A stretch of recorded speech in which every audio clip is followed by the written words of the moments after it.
Hello दोस्तों, मेरा नाम है छैल और स्वागत करता हूं आपका मेरे यूट्यूब चैनल पे टेक्निकल स्टडी विद छैल। तो हमारा चल रहा था कौन सा चैप्टर नंबर 3 जो कि हो गया था खत्म। थ्योरेटिकल पार्ट क्या हो गया था खत्म, कुछ न्यूमेरिकल भी कर लिए थे। फर्स्ट लॉ ऑफ थर्मोडायनेमिक्स के मैंने क्या बोला था, आज की क्लास में क्या कराऊंगा, केवल न्यूमेरिकल कराऊंगा। किसके? चैप्टर नंबर 3 के। तो न्यूमेरिकल मैं करा रहा हूं, ध्यान से देखना। सेलेक्टेड न्यूमेरिकल है जो आपके कॉन्सेप्ट को क्या करेगा, स्ट्रॉन्ग करेगा। थ्योरेटिकल आपने सीख लिया है, अब कैसे अप्लाई करना है, कैसे अप्रोच करना है क्वेश्चन को, उसमें क्या देखते हैं। तो भाई क्वेश्चन समझ लेते हैं पहले। क्वेश्चन क्या कह रहा है, insulated rigid tank is divided into 2 equal part. ठीक है, तो भाई फिगर से स्टार्ट करना होता है। कोई भी क्वेश्चन हो, जो जो समझ में आता जा रहा है बनाते जाना है। ठीक है, गेट का क्वेश्चन हो या इंजीनियरिंग सर्विसेज का क्वेश्चन हो। क्या कह रहा है, एक इंसुलेटेड टैंक है। सर टैंक जो है इंसुलेटेड है और क्या है, रिजिड है। ठीक है, इतना समझ में आ गया क्वेश्चन में। इंसुलेटेड है मतलब हीट ट्रांसफर तो सर जीरो होगा, रिजिड है मतलब चेंज इन वॉल्यूम भी जीरो होगा। ये समझ में आ गया। फिर डिवाइडेड इनटू 2 इक्वल पार्ट, और बोला है कि 2 इक्वल पार्ट में क्या है, डिवाइड कर रखा है। Initially 1 part contain 4 kg of ideal gas, और कह रहा है कि सर एक पार्ट में जो है इनिशियली क्या है, 4 kg ऑफ आइडियल गैस है एट 800 किलोपास्कल प्रेशर पे। सर 800 किलोपास्कल प्रेशर पे 4 किलो गैस है पहले पार्ट में, और टेम्परेचर भी इसका दे रखा है कितना, 50 डिग्री सेल्सियस। ठीक है, इतना समझ में आ गया क्वेश्चन में। एंड अदर पार्ट इज इवेक्युएटेड मतलब खाली, और बोल रहा है कि दूसरा पार्ट जो है सर खाली है। इस पार्ट में कुछ नहीं है, एक पार्ट में गैस भरी हुई है जो कि आइडियल 4 किलो गैस है 800 किलो पास्कल प्रेशर पे और 50 डिग्री सेल्सियस टेम्परेचर पे। ठीक है, फिर क्या बोलता है, the partition is now removed and gas expand. फिर बोला कि पार्टीशन को मैंने हटा दिया और ये जो गैस है एक्सपेंड कर गया इनटू द इंटायर टैंक। पूरे टैंक में क्या कर गया, एक्सपेंड कर गया gas. Determine final temperature and final pressure. बोल रहा है कि भाई फाइनल टेम्परेचर फाइनल प्रेशर बताओ, जब उसके बाद ये पार्टीशन हटा दिया उसके बाद। तो भाई क्या देख के लग रहा है, लास्ट क्लास में जो पढ़ाया था क्या ये वही देख के लग रहा है? ये क्या है, कौन सा केस है, केस ऑफ फ्री एक्सपेंशन का केस है। ठीक है सर, फर्स्ट लॉ से देख लेते हैं। वैसे तो हमें पता है फर्स्ट कि फ्री एक्सपेंशन में क्या होता है, फिर भी मैं आपको बता रहा हूं फ्रॉम फर्स्ट लॉ। तो फर्स्ट लॉ कहता है सर heat transfer equals to delta U plus work done. सर क्यू यहाँ पे जीरो है, वर्क डन क्या होता है, पीडीवी जो भी क्या है जीरो, मतलब कि चेंज इन इंटरनल एनर्जी क्या है, बराबर है। यानी कि U2 माइनस U1 क्या है, जीरो है, और U2 यहाँ से U1 के बराबर है। ठीक है सर, इंटरनल एनर्जी बराबर है, और आपने तो बता ही रखा है कि इंटरनल एनर्जी क्या होती है, एमसीवी डीटी होती है, मतलब चेंज इन टेम्परेचर के प्रोपोर्शनल है। Internal energy is a function of change in temperature, बता दिया था मैंने पहले ही। ठीक है, तो क्या मैं यहां से लिख सकता हूं कि T2 इक्वल टू T1, तो क्या लिख सकता हूं, T1 दे रखा है 50 डिग्री सेल्सियस, तो सर यहाँ पे T2 और T1 बराबर होगा, जो कि कितना होगा, 50 डिग्री सेल्सियस के। ये तो आपको क्वेश्चन देख के पता लग गया होगा कि T2 जो होगा इसके बराबर होगा, फाइनल टेम्परेचर इसके बराबर होगा, क्योंकि ये केस है कौन सा, फ्री एक्सपेंशन का। फिर भी मैंने आपको बता दिया कि कैसे होगा। इसके बाद इसने एक और क्वेश्चन पूछ लिया इसमें, determine final temperature and final pressure. Final pressure भी पूछा है, कैसे निकालोगे फाइनल प्रेशर। टेम्परेचर तो आपको पता है, कंजर्वेशन ऑफ मास। क्या बोल रहा है, आइडियल गैस है, आइडियल गैस क्या होती है, PV equal to MRT, equation मैंने पढ़ाया था। ठीक है, ये कह रहा है ये आर तो कांस्टेंट है, एक ही गैस है, कोई दिक्कत नहीं। मास भी क्या है, कांस्टेंट है, कितना है, 4 kg ही रहेगा इसमें। ठीक है, तो क्या मैं सर इसको लिख सकता हूं, P1V1 divide by T1 is equal to P2V2 divide by T2, conservation of mass. ठीक है, लिख सकता हूं। मास को क्या कर दिया, कंजर्व कर दिया, आर कांस्टेंट था, ऐसे मैंने इसको लिख लिया। ठीक है सर, P1 दे रखा है कितना, 800, और V1 क्या है, भाई दो पार्ट थे यहाँ पे, मान लिया इसका वॉल्यूम V1 है और इसका वॉल्यूम क्या है, V2। ठीक है, और V1 को मान लिया मैंने V के बराबर है, तो V2 क्या होगा, फाइनल। मैं इसको फाइनल मान रहा हूं, V2 यानी कि फाइनल मान रहा हूं। फाइनल क्या होगा, ये दोनों बराबर हैं भाई, इसका V है तो इस पूरे का क्या होगा, 2V होगा। भाई एक पार्ट का वॉल्यूम V है तो पूरे का वॉल्यूम क्या होगा, फाइनल 2V होगा, बिल्कुल यही होगा। ठीक है, तो V1 की बात करता हूं, V1 क्या है, V है, और T1 क्या है 50, क्या है 50 इज इक्वल टू P2 तो पूछा है, और V2 क्या है अभी तो बताया, फाइनल वॉल्यूम क्या है 2V है सर।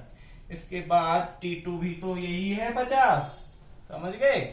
तो यहां से ये 50 से 50 कैंसिल हो गया, V से V कैंसिल हो गया, तो मैं अगर P2 निकालूंगा तो कितना आएगा 800 डिवाइड बाई 2, तो कितना आ गया 400। तो सर यहां से P2 की वैल्यू आ गई 400 किलो पास्कल।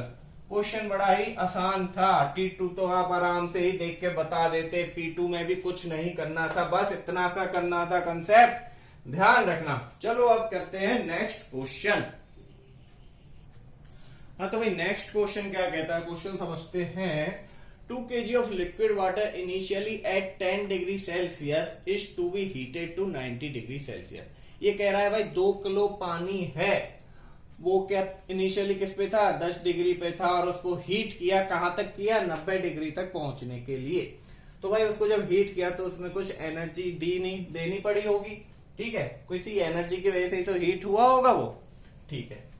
तो in a heater equipped with 1000 watt electric heating element, किससे उसको हीट किया है 1000 वाट इलेक्ट्रिक हीटिंग एलिमेंट से।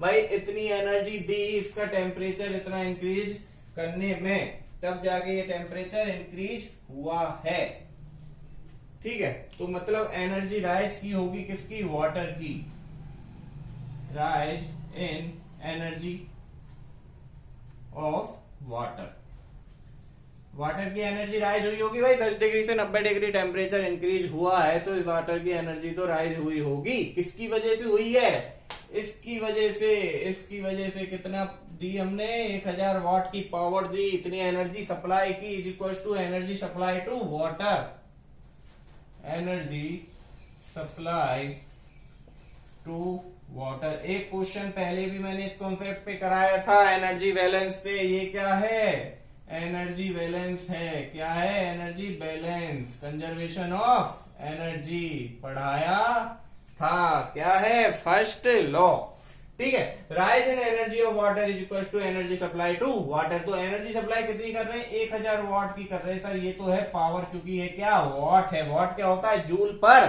सेकंड होता है, उसको जूल में कन्वर्ट करना है, क्योंकि एनर्जी की यूनिट क्या होती है जूल होती है। तो ये है पावर सर, मैंने इसको कन्वर्ट किया किसमें एनर्जी में, मतलब जूल यूनिट बनानी है तो नीचे क्या होता है वाट है ये, तो वाट में नीचे क्या होता है जूल पर सेकंड, मतलब सेकंड को हटाना है तो ऊपर टाइम से मल्टीप्लाई कर दूंगा, तो यूनिट क्या रह जाएगी जूल रह जाएगी। तो ये बन जाएगी एनर्जी की यूनिट, यहां से मैंने मल्टीप्लाई कर दिया टाइम, तो पावर कन्वर्ट हो गया एनर्जी में, ठीक है भाई। अब ये किसके बराबर है, rise in energy of water, water की एनर्जी के बराबर है जितनी की राइज की। भाई कितनी राइज हुई, कुछ मास दे रखा है, वो इतना टेम्परेचर राइज हुआ, कितना टेम्परेचर राइज हुआ mc dt। Energy of water कितनी हो गई इंटरनल एनर्जी mc dt, इतना राइज हो गया सर टेम्परेचर, ठीक है, इस एनर्जी की वजह से। तो मास तो क्वेश्चन में दे ही रखा है 2 kg, और स्पेसिफिक हीट ऑफ वाटर भी दे दिया, कितना है 4.18, और चेंज इन टेम्परेचर क्या है, यहाँ 10 से कहां पहुंच गया 90 पहुंच गया, तो चेंज कितना हो गया 80, किसके बराबर है 1000 इंटू टाइम। क्वेश्चन में क्या पूछा है देखना जरा, क्वेश्चन में पूछा है find the time taken to heat water, water को इतना पहुंचने में कितना टाइम लगा जब हमने हीट किया। तो यहां से टाइम तो आराम से निकाल लोगे, ठीक है, यहां से निकाल लिया टाइम। जो ये टाइम आएगा वो सेकंड में आएगा, क्यों आएगा सर सेकंड में, क्योंकि वाट है ये, वाट क्या होता है मैंने अभी तो बताया जूल पर सेकंड होता है। जब मैंने इसको मल्टीप्लाई किया टाइम से, मतलब ये जो यूनिट थी यहाँ पे ये भी सेकंड थी, जिससे सेकंड कट जाता तो यहाँ पे बच जाता जूल, इसलिए ले लिया यहाँ पे टाइम जो होगा क्या सेकंड में, ठीक है। तो यहां से जब हमने टाइम निकाल लिया तो ये आ गया 668.8 सेकंड, ठीक है। आसान था क्वेश्चन, लेकिन कंसेप्ट अच्छा है, टाइम निकलवा लिया, ऐसा तो कुछ पढ़ा नहीं था, टाइम निकलवा लिया, कितना टाइम चाहिए वाटर को इतना टेम्परेचर तक पहुंचने के लिए, अच्छा क्वेश्चन था, ठीक है। चलो अब नेक्स्ट क्वेश्चन देखते हैं। हाँ तो भाई इस क्वेश्चन को बहुत ही ध्यान से देखना है, बहुत अच्छा कॉन्सेप्ट है और बहुत सारे क्वेश्चन बन जाएंगे एक में से ही। ठीक है, क्वेश्चन समझ लेते हैं। A cylinder contains 0.35 meter cube of gas at 1 bar and 70 degree Celsius. एक सिलेंडर में इन स्टेट पे कोई गैस है। ठीक है, the gas is compressed to volume 0.1 meter cube. ठीक है, and final pressure is this.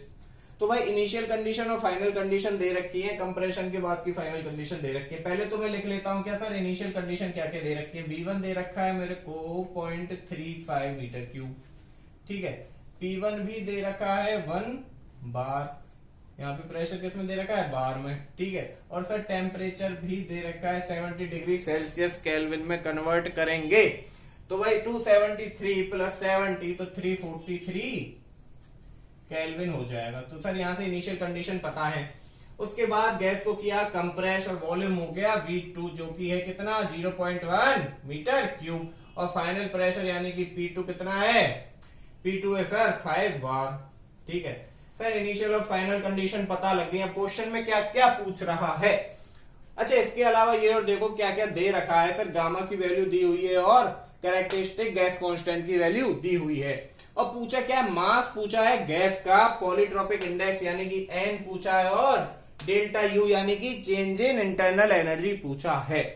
तो ठीक है सर, मास निकालते हैं पहले। तो मास के लिए क्या करेंगे, पहले तो देखो ये गैस है और इसने बताया नहीं है कि ये गैस कौन सी है, तो हम क्या मानेंगे, आइडियल गैस, जब तक बोलेगा नहीं। तो आइडियल गैस मानेंगे। तो आइडियल गैस इक्वेशन क्या थी, PV=mRT। PV=mRT। यहाँ पे M और R क्या है, कांस्टेंट है, तो मैं क्या लिख सकता हूं, लेकिन M क्या है, निकालना है। M क्या निकालना है, तो मैं क्या करूंगा, फर्स्ट स्टेट के लिए P1V1 mRT1 क्या मैं ऐसे लिख सकता हूं। देखो भाई, लिख सकता हूं क्या, बिल्कुल सर आप ऐसे लिख सकते हो, और यहां से M यानी कि मास निकाल सकते हो गैस का, जो कि पूछा गया है। ठीक है, तो मैं यहां से मास निकाल लेता हूं। P1 कितना है, 1 बार। भाई देखो ये दे रखा है कि इसमें बार में किलो पास्कल में कन्वर्ट करना पड़ेगा। 1 बार क्या होता है, 10⁵ पास्कल, किलो पास्कल में कन्वर्ट करूंगा 1 बार को, तो ये हो जाएगा कितना 100। और V1 दे रखा है कितना 0.35। ठीक है, इसके बाद ये क्या आ जाएगा, R और T1 नीचे आ जाएगा। R की वैल्यू दे रखी है 0.291, और T1 क्या है, T1 है सर 343। तो यहां से सर हम मास आराम से निकाल लेंगे, जिसकी वैल्यू आएगी 0.351 kg। 351 kg। तो भाई मास निकल गया, बड़ी आसानी से, कोई परेशानी नहीं आई। अब भाई दूसरा पूछ रहा है पॉलीट्रोपिक इंडेक्स यानी कि N। आइडियल गैस के लिए पॉलीट्रोपिक इंडेक्स पूछ रहा है। तो पॉलीट्रोपिक इंडेक्स के लिए मैंने आपको जनरल इक्वेशन क्या बताई थी, PV⁴ N कांस्टेंट।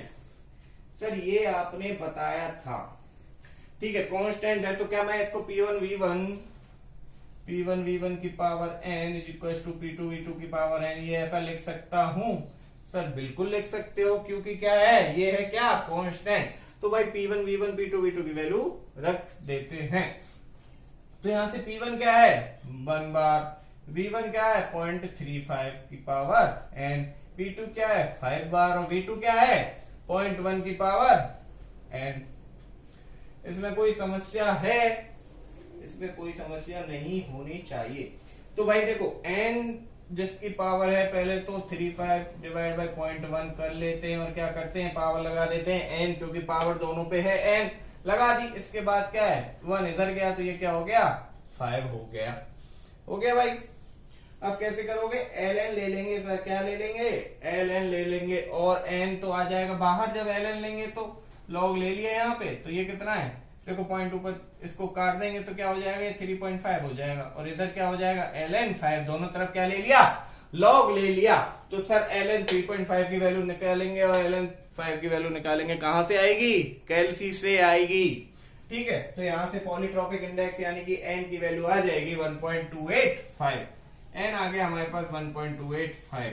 ठीक है, पॉलीट्रोपिक इंडेक्स हमने निकाल लिया, और मास भी निकल गया है। इसके बाद क्या पूछा है sir, change in internal energy पूछी है। क्या पूछा है, चेंज इन इंटरनल एनर्जी। तो भाई चेंज इन इंटरनल एनर्जी जो मैंने तो आपको बताया है, इंटरनल एनर्जी क्या होती है, इंटरनल एनर्जी होती है mCV dt। सर यहाँ पे CV की वैल्यू तो दे ही नहीं रखी, कोई बात नहीं। यहाँ पे क्या दे रखा है, R और गामा दे रखा है। क्या दे रखा है, R और गामा दे रखा है। तो सर आपने बता रखा है CV जो होता है वो होता है R अपॉन गामा माइनस 1। क्या होता है, R अपॉन गामा माइनस 1। और यहां से हम निकाल लेंगे CV जो आएगा क्या, 0.782 किलो जूल पर केजी केल्विन। यहां से देखो सर CV की वैल्यू आ गई, मास हमने पहले निकाल ही लिया था। और अब हमें चाहिए dt यानी कि temperature difference. Sir initial temperature तो मुझे पता है लेकिन फाइनल टेम्परेचर नहीं पता है, तो कैसे निकालूंगा। ऐसे निकालोगे, मैंने आपको एक इक्वेशन पढ़ाई थी एडियाबेटिक और पॉलीट्रॉपिक प्रोसेस में, कि याद रखना इसको बहुत जगह यूज होगी। वो क्या थी, T2 upon T1 is equal to P2 upon P1 की power n minus 1 upon n is equal to V1 upon V2 की पावर n माइनस 1। याद करो, ये इक्वेशन मैंने आपको पढ़ाई थी। ठीक है भाई। यहां से मास तो मैं पहले इधर लिख लेता हूं, 351 kg है। ठीक है, इसके बाद अब मैं इसमें क्या करूंगा, वैल्यूज पुट करूंगा। ठीक है, इसमें मैं वैल्यूज पुट करूंगा। तो T2 निकालेंगे यहां से, क्या निकालेंगे, T2 निकालेंगे। T2 अपॉन T1 क्या था, 343 था। इसके बाद देखो V1 अपॉन V2 से कर लेते हैं आसानी से। तो V1 दे रखा है 0.35, V2 दे रखा है कितना, 0.1। इसकी पावर क्या आ जाएगी, n माइनस 1। n तो अभी निकाला है सर, ये रहा 1.285 माइनस 1। अब देखो भाई, इसको सॉल्व करेंगे कैलसी से, 343 का मल्टीप्लाई करेंगे इधर, तो यहां से T2 की वैल्यू आ जाएगी 490.18। T2 की वैल्यू आ जाएगी 490.18 केल्विन। सर T2 पता है, T1 पता है, CV पता है, M पता है, तो इंटरनल एनर्जी तो झट से निकाल लूंगा। कैसे निकाल लूंगा, change in internal energy equals to mCV dt। तो m तो अभी निकाला था जो आया था 0.351, और CV भी मैंने निकाल लिया है जो आया है 782, और dt तो ये आ जाएगा T2 माइनस T1 कर दूंगा। तो यहां से T2 माइनस T1 कर दूंगा, तो T2 क्या है, 490.18 माइनस 343। तो यहां से चेंज इन एनर्जी हमको कितनी मिल जाएगी, 37.61 kilo joule. 37.61 kilo joule internal energy निकल गई। एक क्वेश्चन में ही 3 क्वेश्चन इन्वॉल्व थे। इंजीनियरिंग सर्विसेज का क्वेश्चन है, गेट में कोई भी एक पार्ट पूछ लेगा आपसे, तीनों नहीं पूछेगा। गेट में क्या पूछेगा, एक पार्ट कोई भी पूछ लेगा। क्वेश्चन ध्यान रखना, कहीं भी न्यूमेरिकल्स में प्रॉब्लम आए मुझे कमेंट करके बता देना। जो भी न्यूमेरिकल में प्रॉब्लम आए उसका फोटो क्लिक करना और कमेंट बॉक्स में पेस्ट कर देना। ओके, तो भाई यहाँ चैप्टर खत्म हो गया 3। कल से चालू करेंगे क्या, चैप्टर नंबर 4, जो कि है क्या, ओपन सिस्टम एनालिसिस। तो भाई आपको मेरे वीडियोज पसंद आ रहे हो तो शेयर करें, सब्सक्राइब करें और लाइक कर दें। Thank you.